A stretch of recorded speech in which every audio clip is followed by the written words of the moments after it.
This is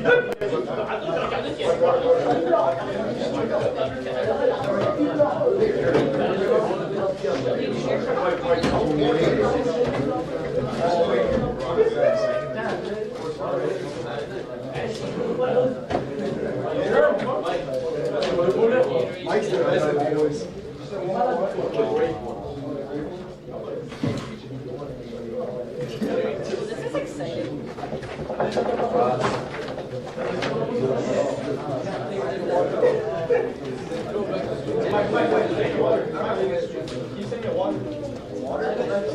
Okay, quickly, good. We're starting in 3 minutes. 3 minutes. You'll see it come up. We'll watch where we stand. Okay, once you see the name in school, make sure you stand up, you clap. Okay, and then after it's all done, then we'll get food here, and then we'll eat. Okay, so we're watching live. I think it's going to come up about 4 minutes. Okay, 4 minutes. You'll see exactly where your seat is. Your seat will tell us exactly where and what time you're going to play on back-to-back days. Okay? So we'll see here.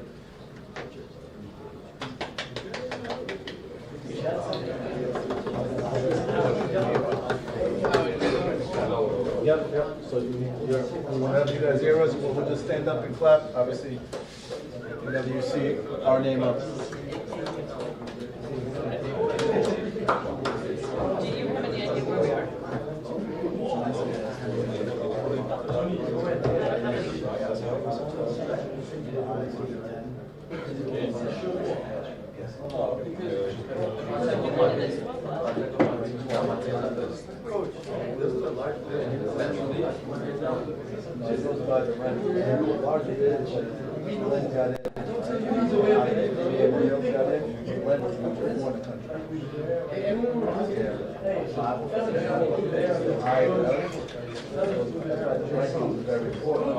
Also, this one is always stated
Student athletes, we are live from the NJCAA Network studio for our third race packet reveal of this Tuesday evening. It's time for our A1 Men's Soccer Selection Show presented by Digital Scoreboard. Some of these teams are already starting to get snow as we inch closer and closer to winter, but all 12 teams in this tournament field are headed to sunny Daytona Beach, Florida, as this year's championship is hosted by Daytona State. for the first time. For those that aren't already aware, there are 8 automatic bids who have won their district championship and 4 teams that will get in based on at-large committee selection. These teams have been seeded out and will be separated into pools of 3, with the winner of each pool advancing to the national semifinal. Streaming is on the NJCAA network until the semifinals begin, and then those 2 games in the national championship will air on ESPN+. Okay, that is all you need to know for our NJCAA D1 Men's Soccer National Championship presented by the Air Force. Let's dive in to these pools. The 1, 8, and 12 seed make up Pool A, and the top seeded team in our tournament, Tyler Junior College. The Apaches have won 6 national championships since 2009, but have only made it to the title game once since 2018. TJC is looking to reclaim the throne this year, though, a 16-0-1 record and Gulf South District Championship.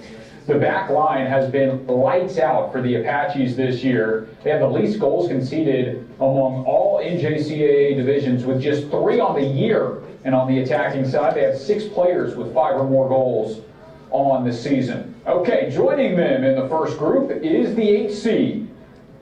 Our first at-large bid, it's Indian Hills. After a heartbreaking loss to Iowa Western in the Central District Championship, the Warriors season carries on with their 3rd straight national tournament berth. IHCC played one of the toughest schedules in the country, playing a team that was ranked or receiving votes 13 different times this season. This team is battle-tested, but the road isn't getting any easier with Tyler also in Pool A.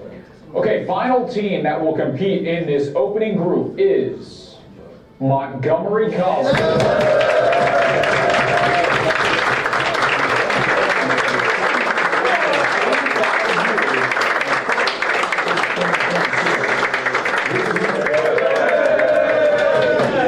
And the attack is highlighted by freshman standout Oscar Alvarado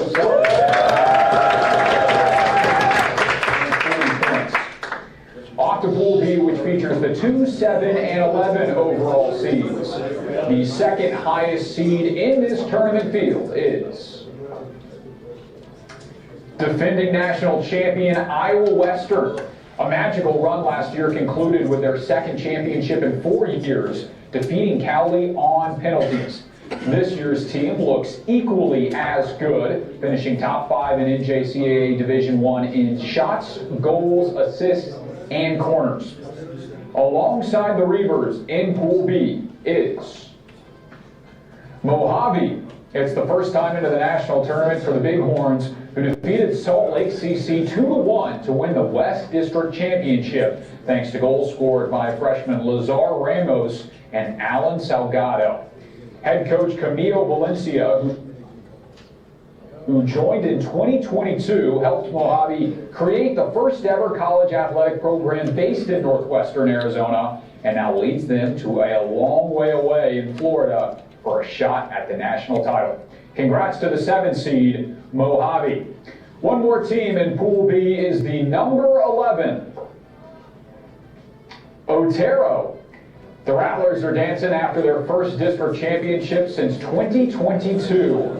The team put together a 12-4-1 overall record, which included a 4-1 win over Northwest College to claim the Northwest Plains District crown, where freshman Prince Ivan Nginyu scored 2 goals, and he looks to continue that momentum into Daytona Beach as the team searches for their first national title in program history. All right, to the bottom left part of the bracket is Pool C, where we have the 3, 6, and 10 seed. The 3 seed in the tournament, Cowley. Last year's national runner-up is back and seeking revenge.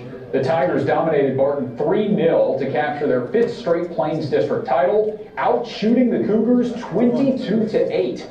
Head coach Marcos Rivero has been to the national tournament with this team as an assistant, but I'd imagine it's a bit different in his first year as the head coach. All right, off to the second team in the group. It's the 6th seed and our second at-large, Eastern Florida State. A loss to Daytona State in the Region 8 final won't be enough to end the Titans season. It's the third tournament appearance for EFSC since head coach Adam Butler took over in 2022. Sophomore forward Steven Gilbert has 10 goals on his tally this year. He'll be key as the Titans look to return to the national championship game for the first time since their 2019 runner-up finish. Lastly, in Pool C is the 10 seed, Murray State. A set-piece goal by Nicholas Dunn carried the Aggies to a third straight district championship with a 1-0 victory over Western Texas. First-year head coach and candidate for the best coaching name in the country, Sam Winning, said after taking the title, "It's a testament to the work we've done over the season to see us wipe clean our losses from earlier in the year. On to Daytona Beach." Well, congratulations to MSC, who gets in as the 10 seed in Pool C. Time to look at the last group in the tournament, Pool D. The 4, 5, and 9 seeds start with Daytona State. It's the tournament host into the field as the 4 seed following a 12-2-2 season and a double OT win over USC Lancaster in the Southeast District Championship. Totaling a whopping 40 shots and 10 on goal in that game, the Falcons equalized in the 70th minute before the game-winning goal in the second overtime period.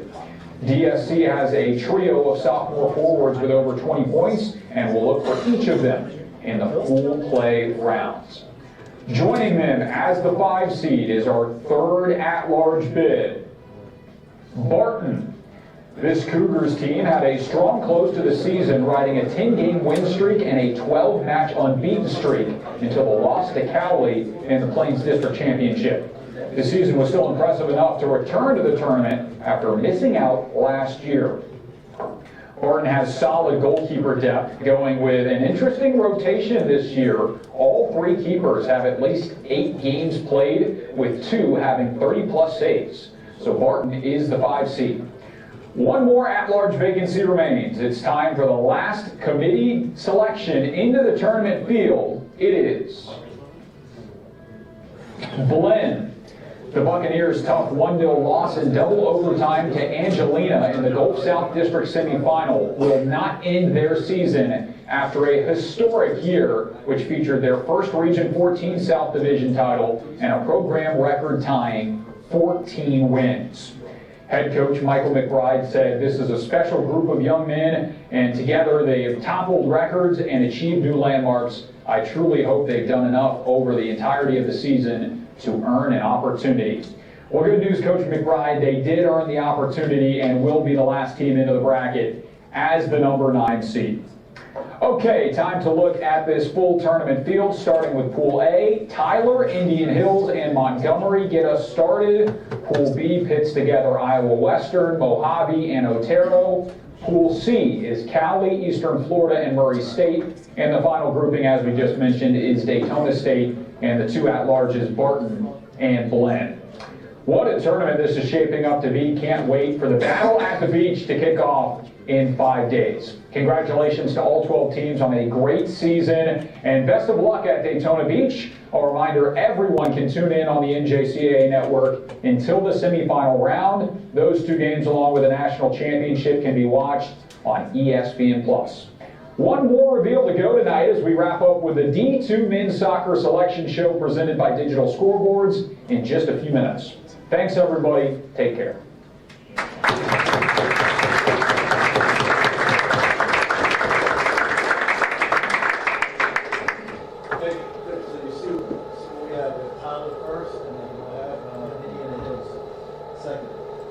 Setup for us, to be quite honest with you. We know Tyler really well, guys that were here 2 weeks ago. These guys, we went down to Tyler. We know exactly how they play. We know exactly how they set up and line up, and it's a good actually matchup for us because they struggle on scoring goals. They're good defending them, but they struggle in scoring goals. With the way we're playing, the way we are set up, it's very tough for them to score goals. But the difference is we lead the nation in goals. So we're going to get opportunities to score. That's what they haven't seen as well. They haven't seen what we do, kind of the firepower we have going forward. So it's actually a good setup for us, to be quite honest with you. I haven't watched much of Indiana Hills, so we will. But with Tyler as the first game, I think the matchup fits us perfectly. Okay, the style that we play, the attempts that we have on goal, it makes sense. And what they struggle is scoring goals. They're good defending it, they struggle to score goals. They didn't goal score, I think it was 6 goals. Perfect setup for us. We'll talk more about that tomorrow, and what we need to do and how we're going to do it. Okay, but you will play the first game now. So you'll play at 8:30 on Sunday, and then 8:30 again on Monday. 9:30. 9:30. Yeah. On Monday. So it's a perfect setup. You win and you get out of this bracket, you take over the #1 seed schedule. Okay, that means you will get 2 days off, literally after those 2 games. So basically, you play those 2 games.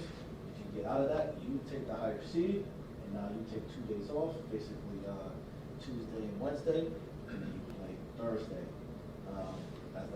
in the semis. Makes sense? You get that one, obviously, finals is Saturday. So we have a setup that I think is beneficial for us. So we'll talk more in detail about that tomorrow, about exactly what we need to do. But I think we are in good shape, okay, compared to what could have been in other seasons. But I think it's a little more complicated because it matters how you line up against that team. Tyler's a good fit for us. We went down there, we lost 2-1, but we dominated. We should have won that game. They don't really get coached much. You'll see the head coach will be hanging out behind the waters, and he'll just hang out. He does nothing. He's been there for 35 years. Okay, he has his 2 assistants going to do everything. Okay, they don't really get much instruction in tactical changing. It's just sub, swap. Okay, and they have 30 guys. They'll just keep kind of switching. Okay, tactically they're going to get beat by us. Okay, now it's the work rate in that 90 minutes is what's going to change. I'll tell you this now. Okay, it's going to be a battle of the best offense in the country against the best defense in the country. It's going to be that battle, and whoever wins that battle is going to win the game. Okay, so we'll talk more about that tomorrow. Okay, now we'll get some food. That back line there. Get some water up and go get it. 9:30 p.m. It says p.m. Out. I was like, p.m. I think they did it 30, but that's just me.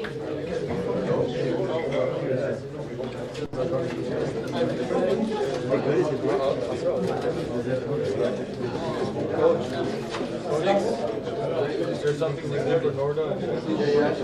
Yeah, there's a vegetarian.